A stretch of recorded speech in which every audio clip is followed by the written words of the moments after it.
From the New York Times, I'm Michael Barbaro. This is The Daily. Today, in President Trump's first State of the Union of his second term, he offered a rosy portrait of a country that has lost confidence in his leadership and relentlessly baited Democrats as they try to win back control of Congress this fall. My colleague, Chief Washington Correspondent David Sanger, takes us inside the room. It's Wednesday, February 25th.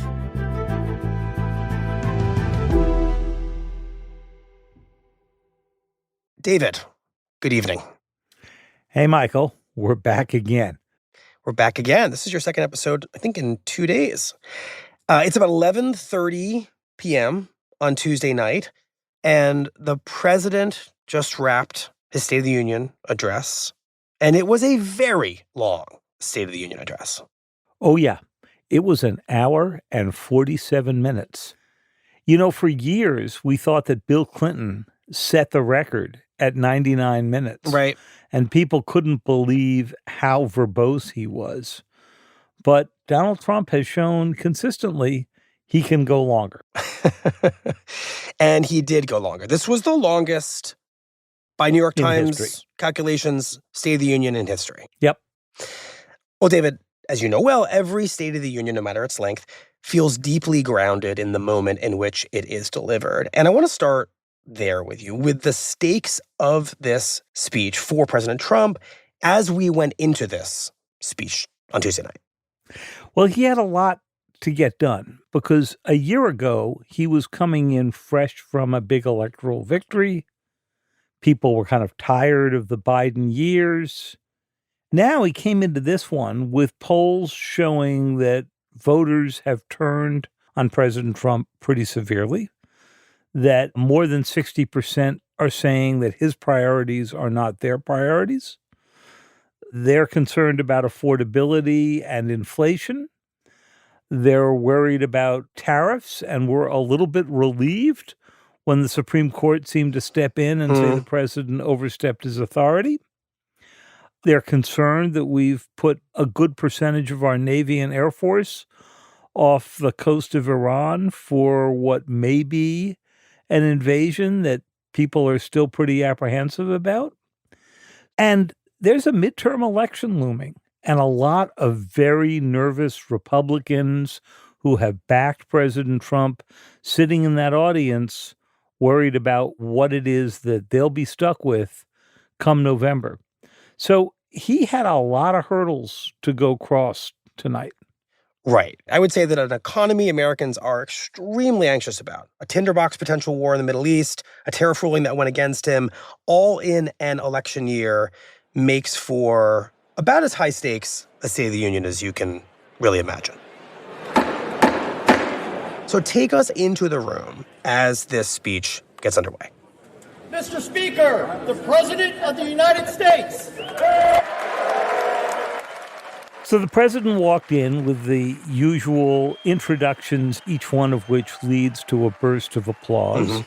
There are protests among some of the Democrats, but, you know, he immediately diffused the big issue, which was how would he deal with the Supreme Court that he had denounced as unpatriotic just days before. Right. And he went up and shook the hands of a couple of the justices, the ones who he said a few days ago their families would be ashamed of them. Well, thank you very much, everybody. It's really an honor. And then, after that brief moment of surprise diplomacy, he takes to the podium. Less than 5 months from now, our country will celebrate an epic milestone in American history, the 250th anniversary of our glorious American independence. He does. And, you know, he opens up with an immediate reference to the 250th anniversary of the United States. This July 4th, we will mark 2.5 centuries of liberty and triumph, progress and freedom in the most incredible and exceptional nation ever to exist on the face of the earth. And You've seen nothing yet. We're going to do better and better and better. This is the golden age of America. And I thought for a minute there, well, he's going to really go do a unifying speech here built around that theme. The theme of a country that was in the throes of revolution, has had divisions before, and came together. When I last spoke in this chamber 12 months ago, I had just inherited a nation in crisis with a stagnant economy, inflation at record levels, a wide open border. It's not quite what we got. Rampant crime at home and wars and chaos all over the world. And then he launched into what turned out to be a play in three parts, right? The first part was a familiar recitation of what he thinks his accomplishments were. The middle was a highly partisan attack on Democrats. And the end was sort of a return to these unifying themes, the 250th anniversary, war heroes, and America that can do anything it wants to do. Okay, well, let's start with the first of those Trump's accomplishments in his telling. Well, in his telling, America has come back from being basically dead on arrival in the emergency room. But tonight, after just 1 year, I can say with dignity and pride that we have achieved a transformation like no one has ever seen before, and a turnaround for the ages. It is indeed a turnaround for the ages. And not surprisingly, Michael, he ran through a number of inflated claims that are pretty familiar to anybody who listens to Donald Trump at rallies or at press conferences. The roaring economy is roaring like never before. He talked about economic growth. And 100% of all jobs created under my administration have been in the private sector. He talked about how many jobs were created in the private sector without mentioning the fact that DOGE cut many in the public sector. Right. And overall job growth is pretty low. He talked about winning, particularly winning new investment in the United States. In 12 months, I secured commitments for more than $18 trillion pouring in from all over the globe. Well, nothing close to that has come in the past year. It looks like he is adding together and maybe inflating commitments that came from different chief executives talking about their investment over the next decade or two. And most importantly, 12 months, my administration has driven core inflation down to the lowest level in more than 5 years. And in the last 3 months of 2025, it was down to 1.7%. He made his case that inflation was finally under control. And that was the closest he got to the affordability argument that we know he hates making because he thinks it's a nonsense argument, but that every one of his aides tells him he's got to address. It's the one thing that the polls show anger Americans of all stripes. A short time ago, we were a dead country. Now we are the hottest country anywhere in the world, the hottest. What was really striking about this was if you compare his claims to the way people feel, what they tell pollsters, there was an element of unreality to this. One of the primary reasons for our country's stunning economic turnaround, the biggest in history, where the Dow Jones broke 50,000 4 years ahead of schedule, and the S&P hit 7,000, where it wasn't supposed to do it for many years, were tariffs. And it's around this point, David, that Trump formally turns to a subject we knew he would need to address, the tariff ruling by the Supreme Court justices. Like you said, he had shaken their hands as he walked in, but then it seemed like he kind of unshook their hands in this actual speech. And then just 4 days ago, an unfortunate ruling from the United States Supreme Court, it just came down. It came down. Very unfortunate ruling. Well, I actually thought, Michael, that compared to what he said last week, when he was making specific accusations against the individual justices who had ruled against him, he was pretty moderate. So despite the disappointing ruling, these powerful, country-saving, it's saving our country, the kind of money we're taking in, But this didn't last long. Congressional action will not be necessary. It's already time-tested and approved. And he basically made the argument, I'm going to reimpose all of those tariffs under different authorities, and he moved on. Moving forward, factories, jobs, investment, and trillions and trillions. Right. I did think it was notable that the president, when he said he was going to reimpose the tariffs, said he didn't feel like he needed congressional action to do that because the context, of course, is that he's in a room filled with members of Congress who, in theory, should covet the ability to influence this decision. The Supreme Court said it's their job, not the president's.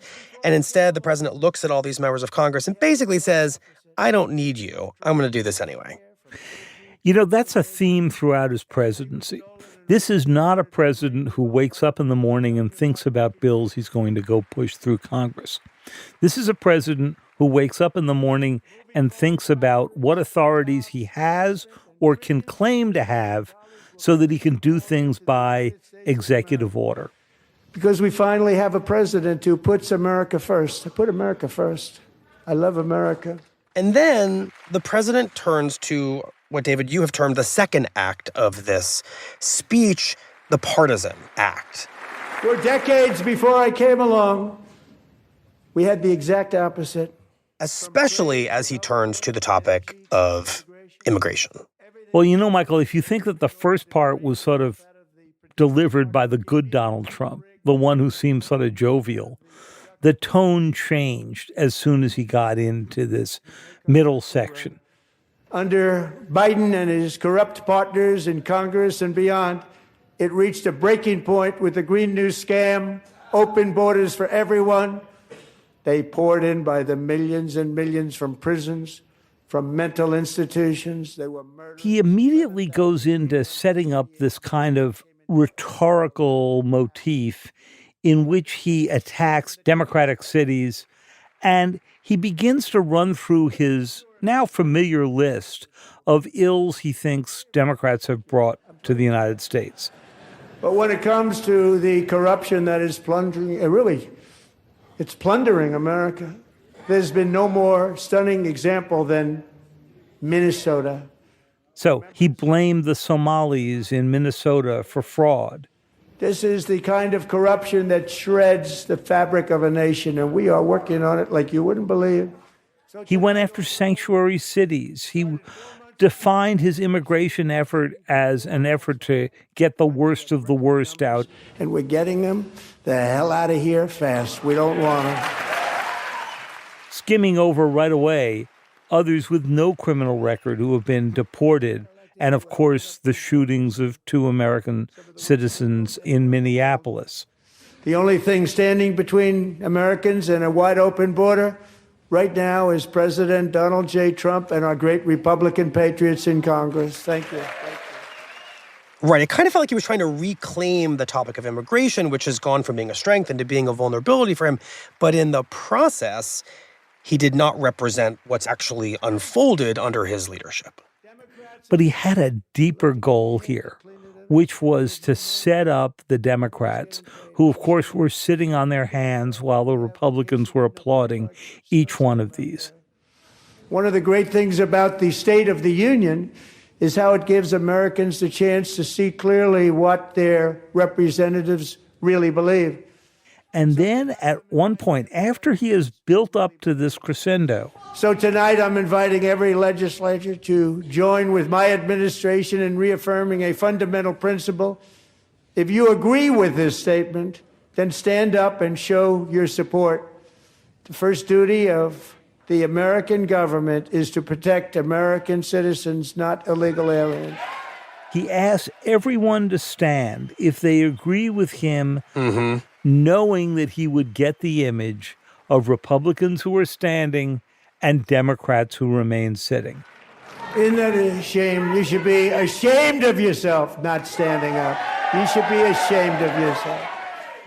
So if you ever wanted a moment where you could sort of capture the division between the Trump Republicans and the Democrats, President Trump was creating it right there for the cameras. And then, eventually, the Democrats take the bait. to end deadly sanctuary cities that protect the criminals and enact serious penalties for public officials who block the removal of criminal aliens, in many cases drug lords.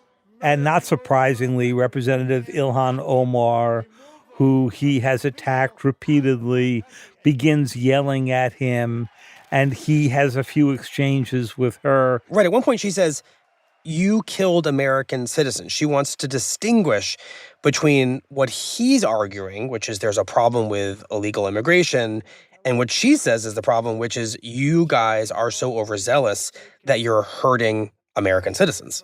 Right. This was exactly the contrast that I think President Trump wanted to bring up. This was the moment he wanted for the cameras. Because what he was building toward, once the yelling laid down, was this one line that may remain as the one that people remember from the speech. These people are crazy, I'm telling you. They're crazy. These people are crazy, I'm telling you. And of course, he's thinking of that as the theme for the midterm elections. Right. Instead of trying to justify all of his administration's conduct in places like Minneapolis, for example, where ICE enforcement has become a real liability for him, he is attempting to turn this around and make it a liability for Democrats. It's deeply unclear whether that will work, but he's saying they remain out of the mainstream. This is not about me. This is about them in an election year. That's right, Michael, but it's also where the disconnect shows up again. Because polls will show that Americans are largely sympathetic with the idea of throwing out illegal immigrants who are violent, who have criminal records, and so forth. It tapers off pretty fast when you have people who've been in the United States for a long time, no criminal record, built their own businesses or are students or something like that. And it completely falls off when you ask about the ICE enforcement activity that we've seen take place, including the killings of American citizens. And the way he dealt with the last was simply not to mention it. Okay, David, we're going to take a quick break. When we come back, we're going to talk about how the president eventually gets to that third act of this speech by way of a journey through foreign affairs. So we'll be right back.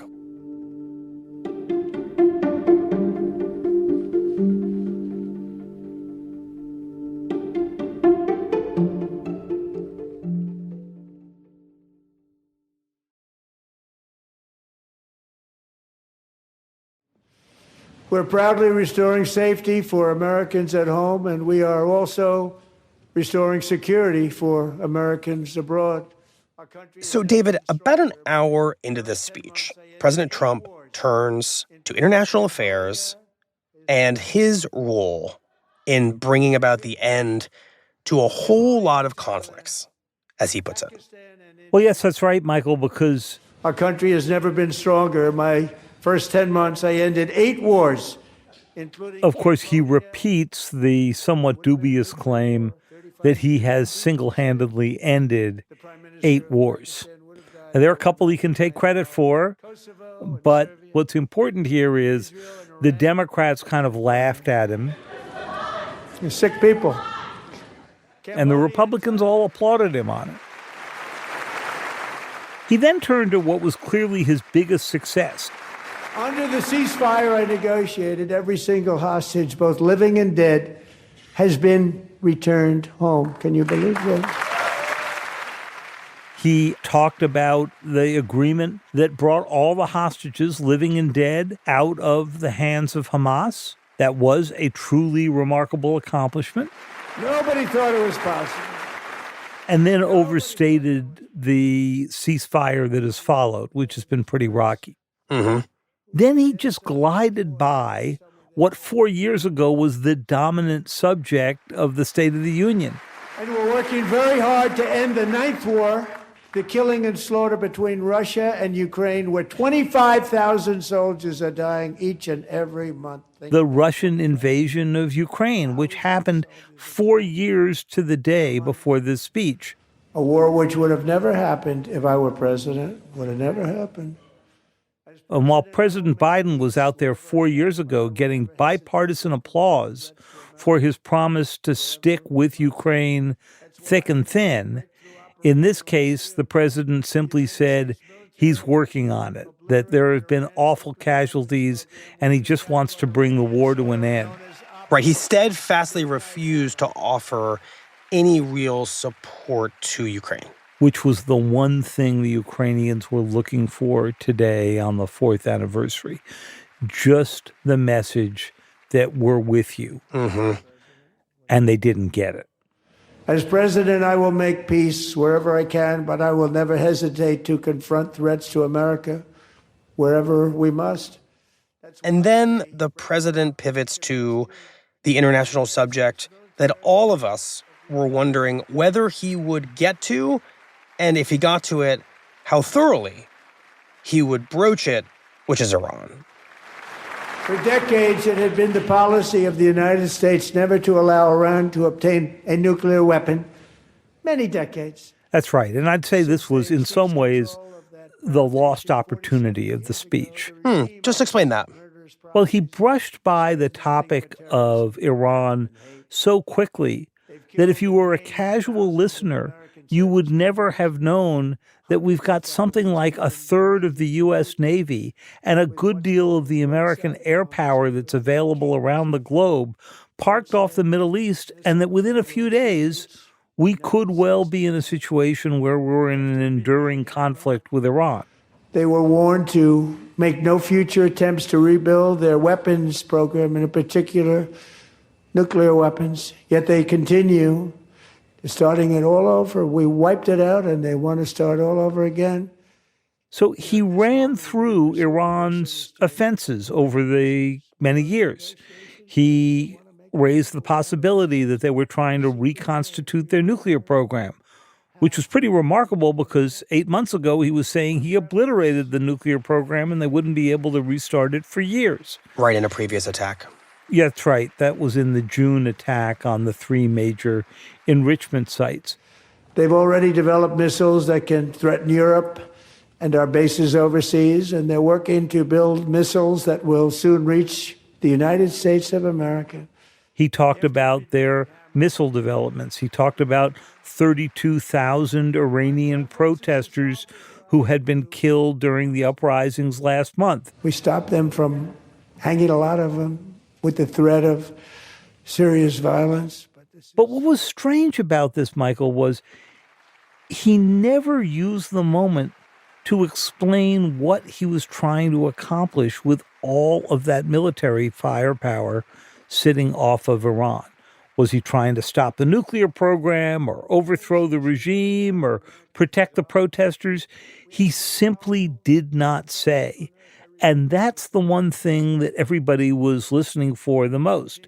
He said the Iranians had not given him the one thing he wanted to hear. They want to make a deal, but we haven't heard those secret words. We will never have a nuclear weapon.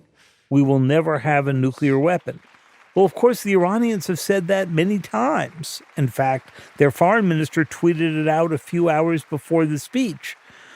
But the problem isn't what the Iranians say, it's what they've been caught doing at various points over the past few years. I have to say, David, I had a slightly different reaction to hearing this section of the speech, and I almost never differ with you. But I heard what felt like a all-the-above rationale from the president in stating his disgust with Iran. And taken together, it did feel like the beginning of a rationale for military action against Iran. He came up with a casus belli, or actually 4 or 5. Mm-hmm. But he never told us how the application of military power, how bombing the Iranians would change this. And as we've talked about before, you might be able to destroy some facilities, but it's not clear how you protect protesters, for example, by dropping bombs in Tehran.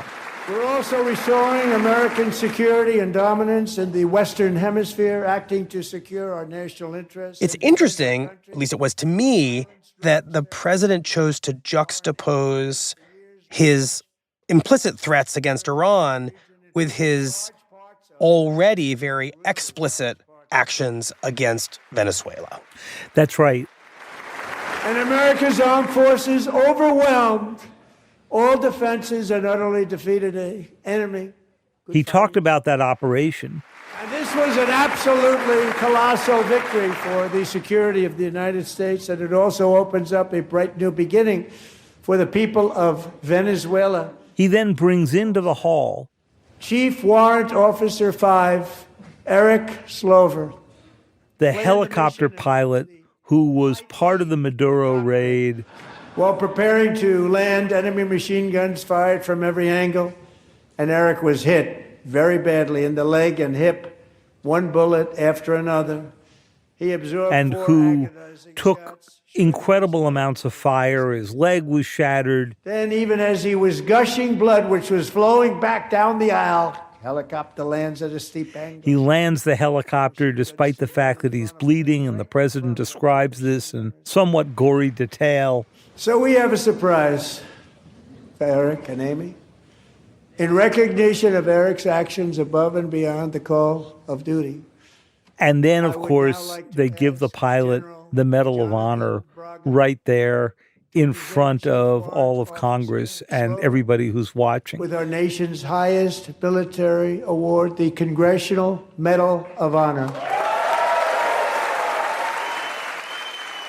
So that was a little bit of a brilliant turn, because how could the Democrats not stand for the awarding of a medal to somebody that courageous? And how could they not stand when he did similar awards for elderly veterans, some 100 years old? Navy fighter pilot Royce Williams served in World War II, Korea, Vietnam, flying more than 220 missions. Who had fought in World War II and Korea and Vietnam. But tonight, at 100 years old, this brave Navy captain is finally getting the recognition he deserves. He was elected. So at that moment, he sort of matched his martial tendencies with a celebration of great heroism. I'm curious, David, as a veteran of State of the Unions, and also as someone who's covered military affairs in your day, how you thought about all of the military awards that the president bestowed during this speech. I tend to think of those as awards typically given in solemn, much more intimate ceremonies. This is the most public possible venue, a president's State of the Union, and thus has a bit of a partisan tinge. A Purple Heart was given out. Congressional Medals of Honor were given out. Was that celebrating American heroism? Was that in some ways exploiting it? I think there was an element of showmanship and an element of exploitation to it as well, because what he was doing was combining the experiences of these people in just wars, World War II, and so forth. Korea, where we were fighting for a nascent democracy, and managing to try to merge that with what many would argue were less clear uses of American power. And potentially even illegal. And potentially illegal. And we're headed to that debate about Iran, for sure, if he went ahead. So this is sort of taking the Ronald Reagan idea of putting prominent guests and heroes in the State of the Union audience and moving it to the next level by awarding them these medals in front of the entire Congress. So, David, take us to the end of this speech, the third act, when President Trump takes a stab at unity. Well, Michael, the third act... 250 years is a long time in the life of a nation, but in another sense, it's really a mere moment in the eye of history. Picked up on the 250th anniversary of America. Everything our nation has done, everything we have achieved, has been the work of those few great lifetimes. So he talked about America as a young nation. Americans lifted humanity into the skies on the wings of aluminum and steel. Then he talked about America as an innovative nation.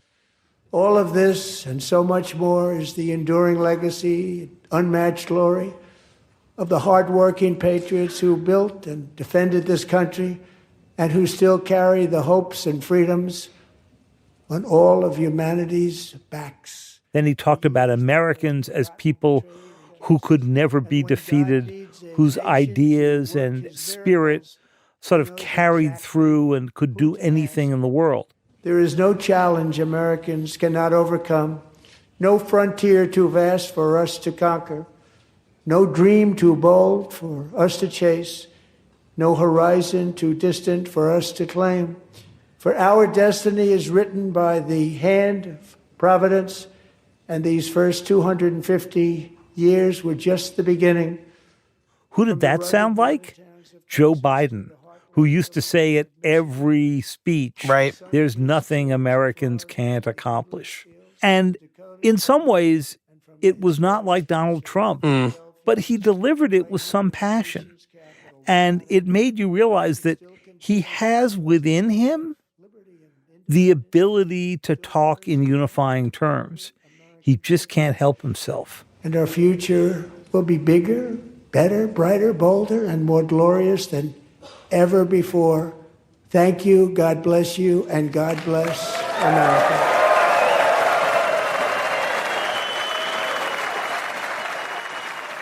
So in the end, thinking back to the stakes of this all, at this moment in the economy, at this moment in the immigration battles in the country, and potentially at the start of a new war, did he meet the moment? You know, I don't think, Michael, that he moved the needle. He had to go convince Americans in this speech that the evidence indicated that they didn't need to feel this economically insecure. I don't think he met that. He had to go lay out a rationale for why we may be at war in the next couple of days. He certainly didn't do that. He had to go make the case that the Republican Party had a full policy agenda that was ready to go between now and the midterm elections. And there was very little policy in this speech. So my overall sense is President Trump talked about how he believes the country should view him rather than how it does view him. And that raised the question of whether or not he is yet in tune with the rest of the nation.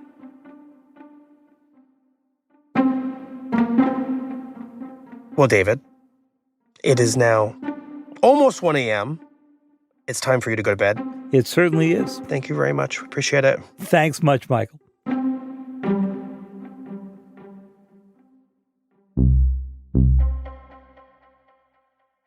Shortly after President Trump's speech, the newly elected governor of Virginia, Abigail Spanberger, delivered the Democratic Party's rebuttal. You have to ask, who benefits from his rhetoric, his policies, his actions, the short list of laws he's pushed through this Republican Congress? Spanberger portrayed the president as a self-dealing egomaniac.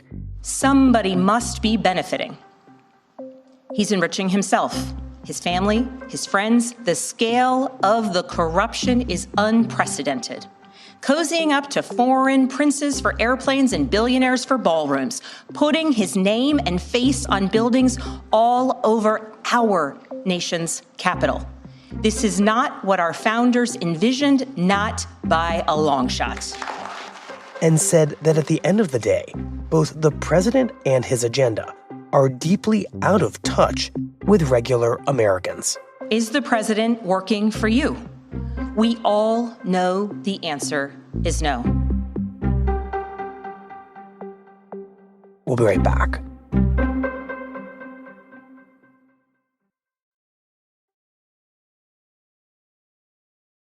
Here's what else you need to know today. On Tuesday, House Republicans voted down a bill that federal regulators said could prevent deadly mid-air collisions, like the one last year in Washington, D.C., that killed 67 people. The bill, which would have required planes to carry advanced location tracking technology, was originally endorsed by the Defense Department and adopted by the Senate in December. But the Defense Department has since withdrawn its support, citing concerns over national security and costs. That prompted just enough House Republicans to vote against the bill to block its passage. And I'm coming on to say it is day 24 since our mom was taken in the dark of night from her bed.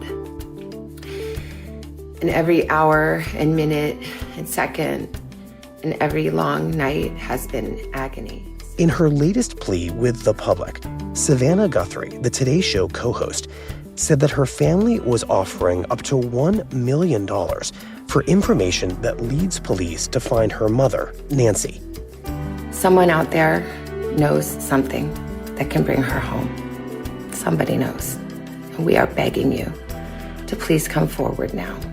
Despite a massive, more than 3-week-long investigation, police appear to have few leads about who abducted Nancy Guthrie on February 1st in Arizona, or where she is. In the video, Savannah Guthrie acknowledged that her mother may already be dead. We also know that she may be lost. She may already be gone. But we need to know where she is. We need her to come home.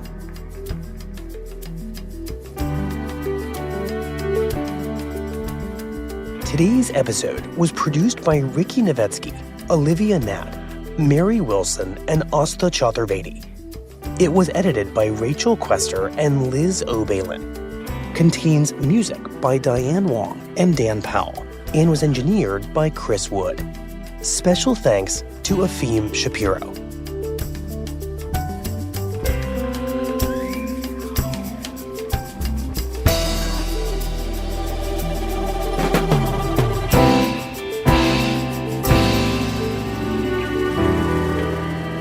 That's it for the Daily.